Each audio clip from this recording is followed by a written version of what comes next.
28. oktobra pēcpusdienā, tāpat kā pirms 70 gadiem, 1939. gada 28. oktobrī notika augstskolas iesvētīšana.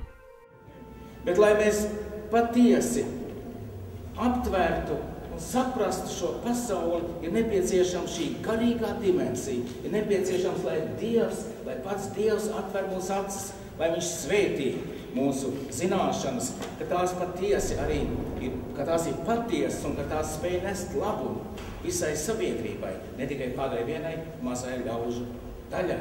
Savukārt Romas katoļu baznīcas Jelgavas diacēzes bīskaps Antons Justs akcentēja LLU absolventu nozīmi valsts pārvaldē un daudzu nozaru uzņēmumos un Jelgavas pils lomu visu jelgavnieku dzīvē, jo tā iedegusi zināšanu gaismu un iedvesmo jelgavniekus dzīves ceļā.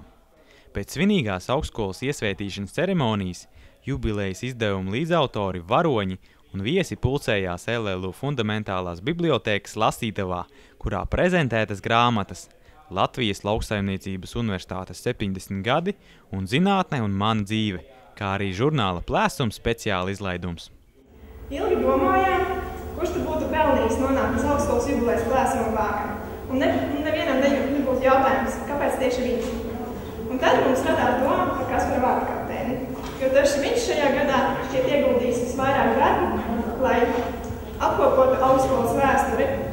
Un viņš arī pret Plēsumu bijis vienmēr ļoti atsaucīgs, nekad neliet savu padomu, iesūtījis bieži savus rakstus, palīdzējis ar komentāriem un visādi citādi bijis vienmēr ļoti atsaucīgs.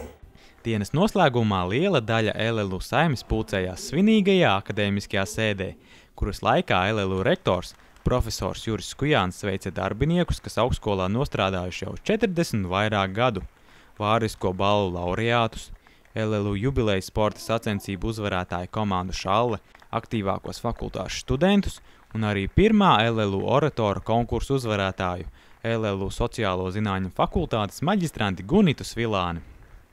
Sakot paldies visiem tiem, kas ir klāt un kas nav vairs ar mums kopā un nav klāt, par viņu ieguldījumu mūsu universitātei. Šodien universitātei strādājošiem novēlu visu to labāko, ko vien var novēlēt, visu to dārgāko, un tā ir veselība. Jo mums visiem kopā būs jāīsteno dzīvē tā spārnotā frāze, kas šodien ir aktuāla. Latvijas Lauksaimniecības universitāte ir bijusi, ir un būs.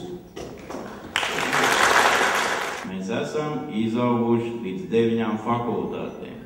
9 fakultātēm, kas viena otru papildina, kas dod spēku mums. Mēs esam izauguši Latvijas mērogā kā centrālā, vienīgā faktiski lauksaimniecības nozares augstākā līmeņa speciālistu sagatavošanas augstskola. Un viss kopumā mums dod spēku atkal mainīties, un mums ir jābūt šim spēkam, un to mēs arī pierādīsim, tāpat kā visus šos 70 gadus, tāpat kā pierādot, ka mēs vēl joprojām nesam Lauksaimniecības universitātes vārdu, apliecinot latviešu zemnieku sīkstumu un nepadošanās spējas. To visu mēs izdarīsim, un es tam ticu.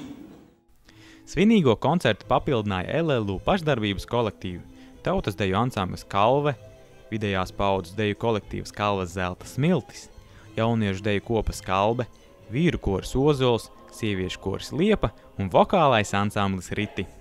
Pēc emocijām un atmiņām piepildītā koncerta un saldā kliņģera baudīšanas visi pulcējās Jelgavas pils pagalmā, kur studenti organizēja gaismas akciju Mana sirds manai augstskolai, kuras laikā pagalmu vidū dega no svecītēm izveidotais jubilejas skaitlis, bet skanot dziesmām gaisā palaistas 70 brīnumu laternas.